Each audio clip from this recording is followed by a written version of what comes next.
మా ధర్నా నేపథ్యం మాది ఒకటే ఏజెండా. మాకు ఏజెన్సీ విధానం రద్దు చేయాలి, డైరెక్ట్గా 1వ తారీఖు నాడు జీతాలు చెల్లించాలి. ఈ ఏజెన్సీ విధానం వల్ల మేము చాలా లాస్ అయిపోతున్నాము.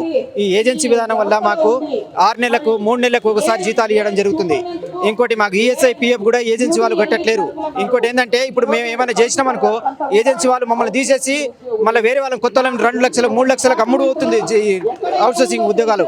మళ్ళీ వేరే కొత్త వాళ్ళని పెట్టుకుంటారు. దానివల్ల మేము చాలా లాస్ అవుతున్నాము. మాకు జీతాలు సకాలంలో చెల్లించాలి, ఈ ఏజెన్సీ విధానాన్ని రద్దు చేయాలని చెప్పేసి కోరుకుంటున్నాము. రేవంత్ రెడ్డి ఇప్పటికైనా మాకు చూసి మా మీద దయ ఉంచి ఈసారైనా మాకు ఏజెన్సీ విధానం రద్దు చేసి 1వ తారీఖు నాడు జీతాలు ఇవ్వాలని కోరుకుంటున్నాం. అంటే ఏజెన్సీ విధానం పైన మీకు కలిగే నష్టాలు ఏంటి? ఏజెన్సీ వాళ్ళు మాకు సరిగా సకాలంలో జీతాలు చెల్లించరు, ఈఎస్ఐ పిఎఫ్ అసలే కట్టరు. మా మీద 18% జిఎస్టీ కడతారన్న మా మనుషుల పైన జిఎస్టీ పే చేస్తారు. జిఎస్టీ దాంట్లో అదే గవర్నమెంట్ మాకు నేరుగా జీతం ఇస్తే ఈ జిఎస్టీ కానీ వాళ్ళ కమిషన్ కానీ అదే 5,000 రూపాయలు మాకు మిగిలి వస్తుంది.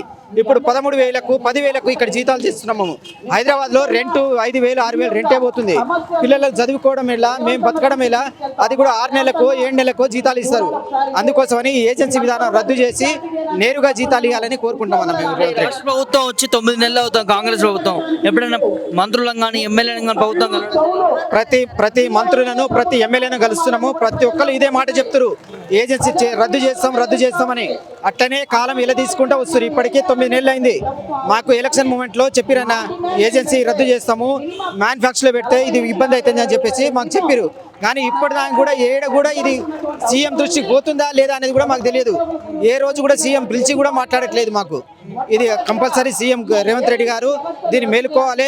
మా అవుట్సోర్సింగ్ ఏజెన్సీ వాళ్ళకు 2 లక్షల మంది ఉన్నాము, వాళ్ళందరినీ ఏకతాటి మీద తీసుకొచ్చి ఈ కార్పొరేషన్ టైప్లో పెట్టాలని కోరుకుంటాం. ముఖ్యమంత్రిని చాలాసార్లు ట్రై చేసినాం కానీ ఆయన దగ్గర మాకు పోవడానికి కూడా లైన్స్ దొరకట్లేదు. ఎట్లా పోవాలో కూడా కుదరట్లేదు అన్న. మాకు మంత్రులను ఎమ్మెల్యేలను అప్రోచ్ అవుతున్నాం కానీ వాళ్ళు చెప్తాము చేస్తాము అనే చెప్తారు. మన లాస్ట్ టైం అసెంబ్లీలో కూడా మన సిపిఐ అయినా మాట్లాడింది కానీ అది మళ్ళీ దానికి ఏమవుతుందో ఏడబోతుందో అది కూడా అర్థమవుతలేదు. ఈ ఏజెన్సీలు అందరిది మంత్రులేదు ఎమ్మెల్యేలు వాళ్ళదే ఉంటుందన్న. మేము ఎక్కువగా ఫోర్స్గా మాట్లాడితే మాకు డిపార్ట్మెంట్లో కూడా డ్యూటీలోకి వెళ్ళి తీసేస్తారు. ఆ ఏజెన్సీ అయినా డ్యూటీ తీసేస్తారు. మేము వీడికి వచ్చినామంటే వాళ్ళకి తెలిస్తే మాకు డ్యూటీలో కూడా రానియరు. ఆ పరిస్థితి అయిపోతుంది. మాకు తీసేసి వేరే 3 లక్షలకు 4 లక్షలు అమ్ముడు పోతుంది అవుట్సోర్సింగ్ డ్యూటీలన్నీ. ఏం చెప్తారు? ఏమవుతుంది? ఏం లేదు సార్, ఇప్పుడు కొత్తగా వచ్చిన వాళ్ళు ఉన్నారు కదా సార్, కొత్తగా వచ్చిన వాళ్ళని పెట్టుకుంటుండ్రు. ఎవరు 2 లక్షలు ఇస్తారు 3 లక్షలు ఇస్తారు వాళ్ళు పెట్టుకుంటుండ్రు. 20 ఏళ్ళ నుంచి చేసిన వాళ్ళని మేము మీరు ఎక్కినాయి అవి ఇవ్వమంటే మేము మొన్న ఇచ్చినా సార్, మా పక్కన పడేసిండ్రు సార్. మొన్న ఇది ఇట్లా లిస్ట్ లైన్ పెట్టడానికి వచ్చినాము, వేరే వాళ్ళు లొల్లి చేసిరమ్మా, గొడవ పడ్డరమ్మా. ఎంత నిజమో తెలియదు, ఎంత కరెక్టో తెలియదు సార్. వాళ్ళది మా తీసి పక్కకేసి వాళ్ళని పెట్టుకున్నారు.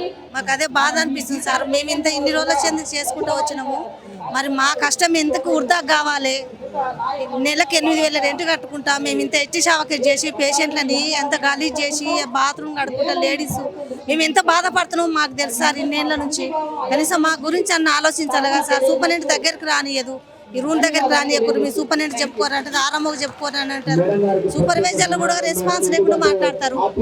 ఇంతోళ్ళు అంతోళ్ళు మా కళ్ళ ముందు వచ్చిన వాళ్ళు మాకే ఎదురు మాట్లాడతారు. అసలు ఎంత సీపది చేస్తున్నారు, అంత సీపది చేస్తారు సార్. మా ఉద్యోగాలు మాకు వచ్చేటట్టు, మా జీతాలు మాకు పట్టేటట్టు, ఫస్ట్ వరకు పట్టేటట్టు చూడాలి సార్. మేము కోరుకునేది అదే.